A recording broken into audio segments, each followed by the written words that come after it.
Over thinking एक ख्याल, एक सोच, एक इंसान, एक सिचुएशन दिमाग में इस तरीके से फंस जाती है कि दिन रात सुबह शाम आप एक ही चीज़ के बारे में सोचते रहते हो।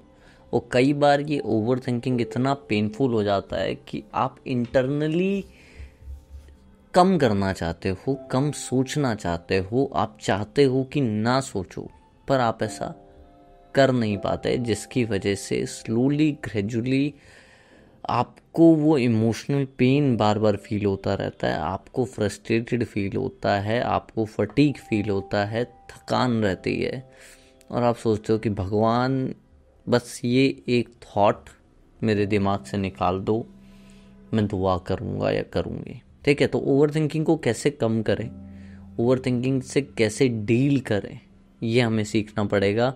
ये सीख गए तो लाइफ स्किल आ गई, आपको ज़िंदगी में कभी कोई तकलीफ नहीं आएगी, क्योंकि ऐसी सिचुएशंस आएंगी जहाँ पे आप ओवर थिंक करने वाले हो। ठीक है, तो इस चीज़ को समझते हैं। तो सबसे पहले मैं थोड़ा स्लो बोलता हूँ, अगर आपको थोड़ा सब्र कम है तो मैं चाहूँगा कि आप वीडियो की स्पीड 1.5 या 1.25x तक कर लें, जो भी आपको कंफर्टेबल लगे, ताकि आप जल्दी जल्दी इस वीडियो को देख पाएँ और आपको स्किप करने की ज़रूरत ना पड़े। यूजुअली जब लोग स्किप करते हैं तो कई बार वो मेन चीज़ों को भी स्किप कर देते हैं, फिर बोलते हैं सर ये वीडियो तो कोई काम की नहीं है, या ये will not work in your life. ऐसा नहीं है, 90% वीडियोस काम करती हैं पर्टिकुलर लोगों के लिए, कई लोगों के लिए ना करें, बट 90% लोगों के लिए काम करती हैं। बस आपको वीडियो को पूरा सुनना होता है। चलो शुरू करते हैं। देखो, किसी ने बहुत सही बात बोली है कि over thinking is a art of creating problems which don't exist. Over thinking एक ऐसी आर्ट है जिसमें आप ऐसी प्रॉब्लम्स को क्रिएट करते हो जो रियल में एग्जिस्ट ही नहीं करती। मैंने 90% ओवर थिंकर को देखा है कि हो सकता है कि वो किसी और एक पर्टिकुलर सिचुएशन के बारे में सोच रहे हों, पर वो कई बार इतना सोचते हैं, इतना सोचते हैं, इतने एंगल से सोचते हैं कि वो एक तो अपना टाइम उसमें लगा ही रहे हैं, फिर उससे चीज़ें और ख़राब होने लगती हैं, उससे उनकी एनर्जी बहुत ड्रेन आउट हो जाती है। लोग बोलते हैं कि सर कई, अभी मैंने कुछ रील्स भी देखी, उसमें कुछ लोग बोल रहे थे कि over thinkers are always right, या कुछ ऐसा। हो सकता है कि आप सही नतीजे पर पहुंच जाएं, बट जितना टाइम, जितनी थॉट प्रोसेस आप एक थॉट को दे रहे हैं, एक्चुअल में वो आपको ड्रेन आउट कर देगी। आप बहुत नेगेटिव या बहुत एम्प्टी फील करने लग जाएंगे in the end of the day. ठीक है, तो ओवर थिंकिंग कोई अच्छी चीज़ नहीं है, एक लूप को बार बार चलाना कोई सही चीज़ नहीं है। ठीक है, ओवर थिंकिंग एक आर्ट है जिसमें आप ऐसी प्रॉब्लम क्रिएट करते हैं अपने लिए जो एग्जिस्ट ही नहीं करती। कई बार किसी ने आपको कुछ बोल दिया, तुमने ऐसा क्यों बोला, फिर बाद में जाके सोचेंगे इसने ऐसा बोला तो इसने क्या सोचा होगा, क्या ये इंसान मुझसे प्यार नहीं करता, क्या ये इंसान मुझ पर शक कर रहा है, शक कर रहा है तो क्यों कर रहा है, ऐसे कर रहा है, वैसे कर रहा है, ये कर रहा है, वो कर रहा है, and then you create problem for yourself. तो वहाँ से ओवर थिंकिंग स्टार्ट होती है। देखो, ओवर थिंकिंग दो टाइप के, एक है पास्ट ओवर थिंकिंग, एक है future over thinking. Past over thinking basically जब आप पास्ट में चले जाते हो, आप पास्ट की कोई भी चीज़ हो रही है उसमें आप सोचने लग जाते हो कि ये हुआ, क्यों हुआ, कैसे हुआ, ऐसा नहीं होता तो वैसा होता, वैसा नहीं होता तो ऐसा होता, ये इस तरीके से नहीं हो सकता था, ये उस तरीके से नहीं हो सकता था, and you start thinking about those things. दूसरा फ्यूचर ओवर थिंकिंग, एग्ज़ाम में क्या होगा, ज़िंदगी का क्या होगा, जॉब मिलेगी नहीं मिलेगी, लड़की मिलेगी तो कैसी मिलेगी, अब जो चला गया तो मुझे वैसा लड़का मिलेगा या नहीं मिलेगा, क्या होगा, ये पेन कब तक रहने वाला है, ये सारे थॉट्स जो हैं ये फ्यूचर को लेके आते हैं। तो जो थॉट पास्ट को लेके आते हैं मोस्टली वो फेयर जनरेट करते हैं, आपके अंदर डर जनरेट करते हैं। क्यों? क्योंकि पास्ट में जो भी ऐसी चीज़ें हुई उसके बेसिस पे आज जो होगा आपको उसको लेके डर है कि आज मैं उसके बिना रह पाऊंगा या नहीं रह पाऊंगा, मुझे फ्यूचर में उस जैसा कोई मिलेगा या नहीं मिलेगा। तो फेयर यूजुअली पास्ट से आता है, और एंजाइटी आपकी फ्यूचर की टेंशन से या फ्यूचर की ओवर थिंकिंग से आती है। तो यूजुअली अगर आप एग्ज़ाम वगैरह के बारे में सोच रहे हैं तो आपको एंजाइटी होने लग जाएगी कि कल एग्ज़ाम में क्या होगा, रिजल्ट में क्या होगा एंड ऑल दैट। तो अगर आप पास्ट के बारे में ओवर थिंकिंग कर रहे हैं तो मोस्ट ऑफ द चांसेस हैं कि आप अपने फियर को, डर को एक्टिवेट कर रहे हैं। और अगर आप अपने फ्यूचर के बारे में ओवर थिंक कर रहे हैं तो ज़्यादा चांसेस हैं कि आप अपनी एंजाइटी, घबराहट को एक्टिवेट कर रहे हैं। इन दोनों ही सिचुएशन में आपके लिए राइट डिसीजन लेना बहुत मुश्किल हो जाता है। इसलिए बहुत ज़रूरी है कि आप ओवर थिंकिंग को कंट्रोल करना सीखें। अब मैं आपको अपना वे बता रहा हूँ कि मैं कैसे ओवर थिंकिंग को कंट्रोल करता हूँ। आप भी इस चीज़ को अप्लाई कर सकते हैं। It will work. मेरे लिए तो एक काम करती है। आप एक बार अप्लाई करके देखिएगा और कमेंट में बताइएगा कि आपको कैसे लगा। पहली चीज़, मैं कोई भी चीज़ करता हूँ मैं उसे एज ए एक्सपेरिमेंट देखता हूँ। सपोज़ कि कोई इंसान मुझे बहुत टाइम से इग्नोर कर रहा है, मेरे साथ अच्छा रिलेशनशिप नहीं बना रहा, टॉक्सिक रिलेशनशिप है, बहुत दुर्व्यवहार कर रहा है वो इंसान मेरे साथ और मुझे समझ में नहीं आ रहा क्या करूँ। तो मैं एक एक्सपेरिमेंट रन करता हूँ। एक्सपेरिमेंट क्या है कि पहली चीज़, मैं अपने साथ रहने का ट्राई करता हूँ, अपने साथ एक अच्छा रिलेशनशिप बनाने का ट्राई करता हूँ। दूसरा, मैं सेल्फ कंट्रोल ट्राई करता हूँ कि मैं कितना कर सकता हूँ। अब ये एक्सपेरिमेंट है। बहुत सारे लोग बोलते भी हैं कि जब आप सेल्फ कंट्रोल करोगे, आप ओवर अटेंशन नहीं दोगे, हम भी बोलते हैं ओवर अटेंशन नहीं दोगे, आप अपनी वैल्यूज़ पे काम करोगे, अपनी पर्सनालिटी पे काम करोगे, तो डेफिनेटली वो इंसान आपकी वैल्यू करेगा और वो आपके पास आएगा। उस टाइम पे I can take it as a experiment ना। अगर मैं इसको एज ए एक्सपेरिमेंट ले रहा हूँ तो अच्छा बुरा सब हो सकता है। पर यूजुअली मैं एक्सपेक्ट करता हूँ, जो दूसरा पॉइंट भी यही है कि यूजुअली मैं एक्सपेक्ट करता हूँ कि अच्छा क्या हो सकता है। अगर मैंने ये एक्सपेरिमेंट अप्लाई किया तो अच्छा क्या हो सकता है। अच्छा क्या हो सकता है कि शायद या तो मुझे क्लैरिटी मिल जाएगी कि ये इंसान मेरे लिए है या नहीं है, या सेकंड चीज़ जो हो सकती है वो ये हो सकता है मेरे लिए अच्छा इस सिचुएशन में कि शायद मैं सेल्फ डिपेंडेंट बन जाऊंगा, शायद मैं अपने ऊपर इमोशनली इंडिपेंडेंट बन जाऊं, शायद मैं अपने ऊपर और काम कर सकूं, अपने सेकंड वर्जन को एक्टिवेट कर सकूं। अब सिचुएशन वही थी, पर रेदर देन थिंकिंग कि अच्छा ये हो गया तो ये हो जाएगा, वो हो गया तो वो हो जाएगा, ये मुझे छोड़ देगा, ये मुझे जाने नहीं देगा, ये मैं क्या करूँगी, मुझे इससे बेटर मिलेगा नहीं मिलेगा, मैं क्या करूँगा, मेरी लाइफ ऐसी चल जाएगी, ये सब सोचने की बजाय मैंने कहा चलो यार एक एक्सपेरिमेंट रन करते हैं। अब एक्सपेरिमेंट बोलते ही मेरा ब्रेन जो है वो एक्साइटमेंट को ट्रिगर करने लग गया कि हाँ यार, सपोज मैंने अपने ऊपर काम भी कर लिया। मेरा पहला फ़ायदा हो गया कि मैंने अपने ऊपर काम कर लिया। मेरा दूसरा फ़ायदा क्या हो गया कि मैंने वो इंसान जो मुझे वैल्यू नहीं देता था वो मुझे वैल्यू देने लग गया।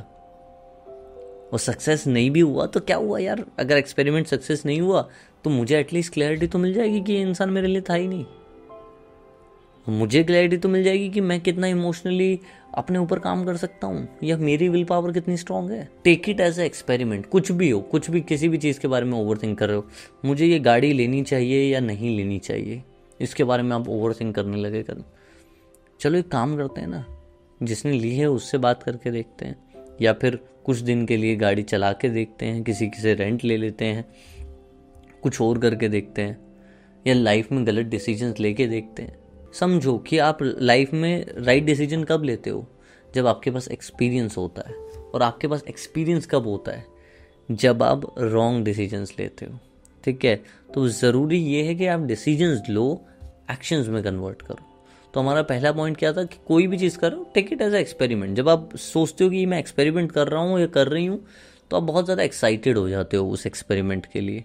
दूसरा, जब आप ये सोचते हो कि यार इस एक्सपेरिमेंट के एक्सपेक्टेड आउटकम्स क्या होंगे या एक पॉजिटिव वैल्यू क्या होगी, जब आप वो समझ लेते हो तो आप इतने परेशान नहीं होते हो। तीसरा, डर, fair is the real compass. जहां आपको डर लग रहा है शायद वो जगह ही राइट जगह है जहां से आपको शुरुआत करनी चाहिए।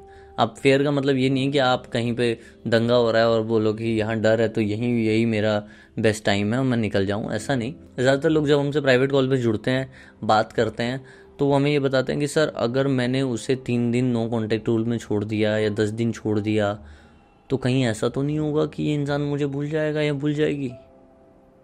This is your biggest fear. अब फेयर से ही ट्रिगर करना है, आगे बढ़ना है। क्यों? क्योंकि आपका ये सबसे बड़ा फेयर है, ये आपका पार्टनर जानता है। तो जिस डायरेक्शन में आपको डर जाने से मना कर रहा है, अगर उस डायरेक्शन में जाओगे, एक्शन लोगे, तो 90% of the time that is actually is the right decision. ठीक है, तो बहुत ज़रूरी है कि आप अपने फेयर के कंपस को समझोगे, फेयर किस तरफ इशारा कर रहा है।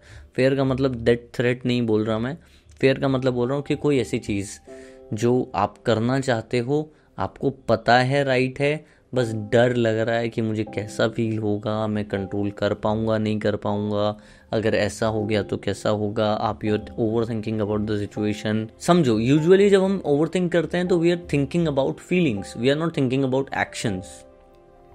उसने मेरे साथ ऐसा क्यों किया, लोग ऐसे क्यों हैं, लोग बुरे ही क्यों होते हैं। Actually we are thinking about our emotions. हम अपने इमोशंस के बारे में सोच रहे होते हैं, हम एक्शंस के बारे में नहीं सोच रहे होते हैं। तो सबसे पहले अपने ब्रेन को इमोशंस से निकालना है और एक्शन की तरफ ले जाना है।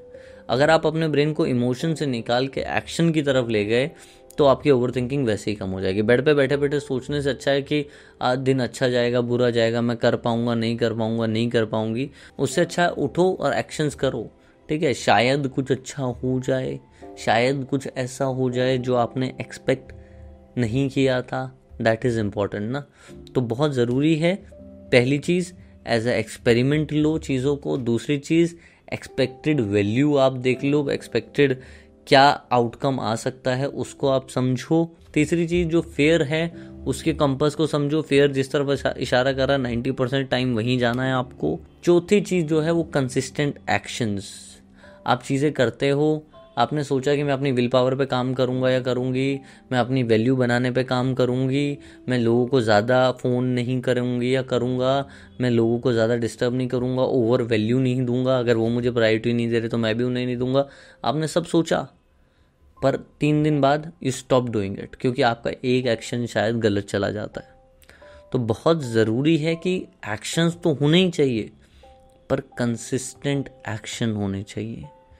रोज करो, जब तक आउटपुट नहीं आ रहा तब तक करो।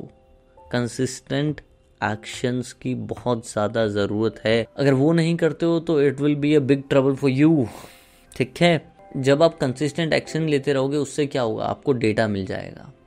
यूजुअली हम ओवरथिंक तब कर रहे होते हैं जब हमारे पास डेटा ही नहीं होता कि अगर ऐसा होगा तो क्या हो सकता है, अगर वैसा होगा तो क्या हो सकता है, ये करना है तो क्या करना है।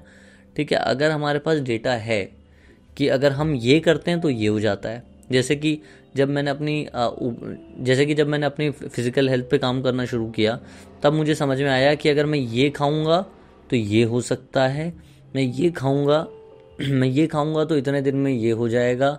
ठीक है, अगर मैं ऐसे खाता हूँ तो ये होगा, मैं सुबह वर्कआउट करता हूँ तो ये होगा, शाम को वर्कआउट करता हूँ तो क्या होगा।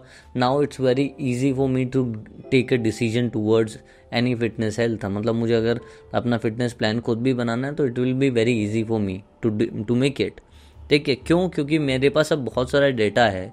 वैसा ही डेटा आपके पास भी आ जाएगा जब आप बहुत सारे एक्सपेरिमेंट रन कर चुके होगे जिस भी चीज़ के बारे में आप ओवरथिंक कर रहे हो। कई लोग बोलते हैं करियर के बारे में हम ओवरथिंक कर रहे हैं, सर हम क्या करें क्या नहीं करें and all that. It's easy, paper low, 5 career लिखो, 6 करियर लिखो, उसमें जो भी करियर लिखा हुआ है ट्राई इट। मतलब उसकी तरह जीने की, जैसे आपने लिख दिया फोटोग्राफर मुझे एज अ करियर परस्यू करना है, ठीक है कोई बात नहीं, आप एक काम करो, फोटोग्राफी करो 30 डेज तक, डेली फ़ोन लेके निकलो, फोटोग्राफी करो, पूरे शहर में फोटोग्राफी करो। जहाँ भी जाते हो, कोई इवेंट कहीं हो रहा है, कोई ओपन इवेंट हो रहा है, वहाँ जाओ, फोटोग्राफी करो, अपलोड करो, दिखाओ। अगर नहीं समझ में आता 1 महीने में आपको समझ में आ जाएगा कि ग्राउंड रियलिटी क्या है, तो शायद आपको ना बनना हो। फिर उसके बाद शायद आप बोल रहे हो कि नहीं मैं तो इन्फ्लुएंसर बनना चाहता हूँ। तो इन्फ्लुएंसर बनना चाहते हो तो कोई दिक्कत नहीं है, आप एक काम करो, 30 दिन तक एज ए इन्फ्लुएंसर काम करो। आप वीडियोस, स्क्रिप्ट लिखो, नहीं आएगी पर लिखो, स्क्रिप्ट लिखो, उनको शूट करो, उनको एडिट करो, डेली कंटेंट अपलोड करो। आपको पता चल जाएगा कि आप एडिटर बनोगे या नहीं बनोगे, या आप इन्फ्लुएंसर बनोगे या नहीं बनोगे। कोई भी ऐसी 5 चीज़ें लिखो जो आपको लगता है इस पे करना है, उस पर कंसिस्टेंट एक्शन लो। कंसिस्टेंट एक्शन से क्या होगा, आपके पास डेटा आ जाएगा, डेटा आने से क्या होगा, you can easily take a right decision in your life. तो this is how I deal with over thinking. तो मिलते हैं नेक्स्ट वीडियो में। अब अगली वीडियो में बात करेंगे हम कि क्यों लोग आपके अंदर से इंटरेस्ट लूज कर देते हैं क्या ऐसा होता है जिसकी वजह से लोग जो पहले आपके लिए जान देने के लिए तैयार थे, पर वो आज आपको पूछ भी नहीं रहे हैं क्या हुआ ऐसा। तो वो बात करेंगे नेक्स्ट वीडियो में। तब तक के लिए लाइक दबाइए, सब्सक्राइब दबाइए, कमेंट सेक्शन भर दीजिए और मिलते हैं नेक्स्ट वीडियो में। तब तक के लिए जय हिंद, जय भारत, लव यू ऑल।